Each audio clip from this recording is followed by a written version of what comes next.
ദൈവനാമത്തിന് മഹത്വമുണ്ടാകട്ടെ. യെശയ്യാ പ്രവാചകന്റെ പുസ്തകം 63 അധ്യായം 13 മുതൽ 16 വരെയുള്ള വാക്യങ്ങളാണ് നമ്മൾ നോക്കുന്നത്.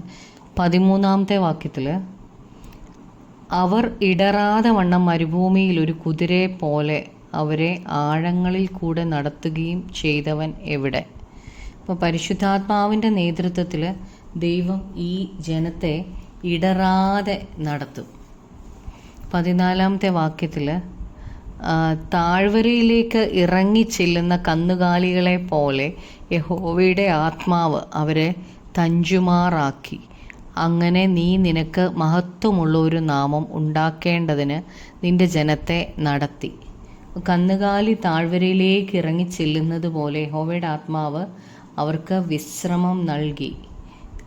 ജനം ദൈവത്തോട് നിരപ്പ് പ്രാപിക്കാൻ പോവുകയാണ്. അവർ വിശ്വാസത്തിലേക്ക് വരാൻ പോവുകയാണ്. കഷ്ടങ്ങളും വേദനകളും ഉപയോഗിച്ച് ദൈവം ഈ ജനത്തെ വിശ്വാസത്തിലേക്ക് നടത്തുകയാണ്. അവർ ദൈവത്തെ ആശ്രയിക്കണം. അവരുടെ മുമ്പത്തെ അവിശ്വസ്തതയും വിഗ്രഹാരാധനയും സംശയവും ആണ് ശത്രുക്കളെ അവരിലേക്ക് കൊണ്ടുവന്നത് എന്ന് അവരറിയണം. അവരുടെ തെറ്റ് അവരറിയണം. അവർ ദൈവത്തിങ്കിലേക്ക് തിരിയണം. ശേഷിപ്പ് വിശ്വാസത്തിലേക്ക് വരും. അവർ രക്ഷ പ്രാപിക്കും. വലിയ വ്യത്യാസം ജനത്തിൻ്റെ ഇടയിൽ ഉണ്ടാകും. 15 വാക്യത്തിൽ, സ്വർഗത്തിൽ നിന്ന് നോക്കി വിശുദ്ധിയും മഹത്വവുമുള്ള നിന്റെ വാസസ്ഥലത്ത് നിന്ന് കടാക്ഷിക്കണമേ. നിന്റെ തീഷ്ണതയും വീര്യപ്രവർത്തികളും എവിടെ? നിന്റെ മനസ്സലിവും കരുണയും എന്നോട് കാണിക്കാതെ വണ്ണം നീ അടക്കി വച്ചിരിക്കുന്നു. മശിഹ തൻ്റെ ജനത്തെ രക്ഷിച്ച് ഈ വിശുദ്ധിയും മഹത്വമുള്ള ദൈവത്തിൻ്റെ വാസസ്ഥലത്ത് പാർപ്പിക്കും. ദൈവിക പദ്ധതി ജനത്തിൻ്റെ ഇടയിൽ നടക്കേണ്ടതിന് തൻ്റെ മനസ്സലിവും കരുണയും ദൈവം കാണിച്ചു.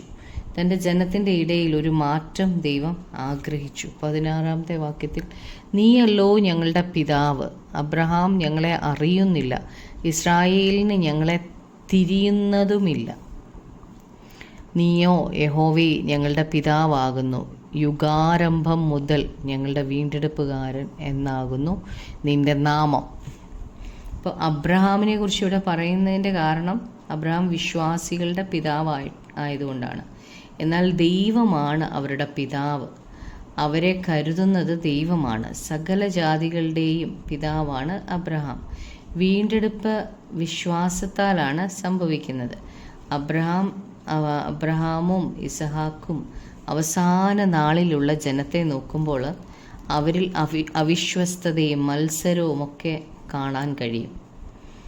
എന്നാൽ അബ്രഹാമിനും ഇസഹാക്കിനും ഇവരെ മനസ്സിലാക്കാൻ കഴിയത്തില്ല. എന്നാൽ ഈ ജനത്തിൻ്റെ പിതാവിന് മാത്രമേ ഈ ജനത്തെ മനസ്സിലാക്കാൻ കഴിയത്തുള്ളൂ. ഈ ദൈവം ഈ ജനത്തെ വീണ്ടെടുക്കും.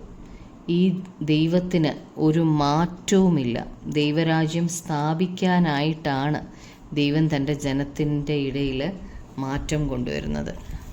നമുക്ക് പ്രാർത്ഥിക്കാം. കർത്താവായ യേശുവേ, അപ്പാ, അങ്ങയുടെ വചനത്തിൽ ഞങ്ങൾ വായിച്ചതുപോലെ നീയല്ലോ ഞങ്ങളുടെ പിതാവ്. അബ്രഹാമോ ഇസഹാക്കോ ഒന്നും ഞങ്ങളെ അറിയുന്നില്ലല്ലോ കർത്താവേ. അപ്പാ, എന്നാൽ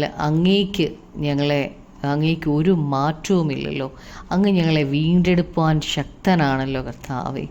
യേശുവേ, അപ്പാ, അങ്ങേപ്പോലെ കർത്താവേ തിന്മയൊന്നും ചെയ്യാതെ നന്മ മാത്രം ചെയ്യുന്ന ഇത്ര നല്ലൊരു പിതാവിനെ ഞങ്ങൾക്ക് കിട്ടുവാൻ തക്കവണ്ണം കർത്താവേ, അപ്പോൾ അങ്ങ് ഞങ്ങളെ തെരഞ്ഞെടുത്തല്ലോ കർത്താവേ. അബ്ബാ പിതാവേ എന്ന് വിളിക്കുവാൻ തക്കവണ്ണം പുത്രത്വത്തിൻ്റെ ആത്മാവിനെ ഞങ്ങൾക്ക് തന്നല്ലോ കർത്താവേ. നന്ദി കർത്താവായ യേശുവേ. അങ്ങയുടെ സന്നിധിയിൽ വിശ്വസ്തയോടെ അവസാന ദിവസം വരെയും ഞങ്ങളായിരിക്കാൻ കർത്താവ് സഹായിക്കണമേ. പ്രാർത്ഥന കേട്ടതിനായി നന്ദി. യേശു ക്രിസ്തുവിൻ്റെ നാമത്തിൽ തന്നെ ആമേൻ.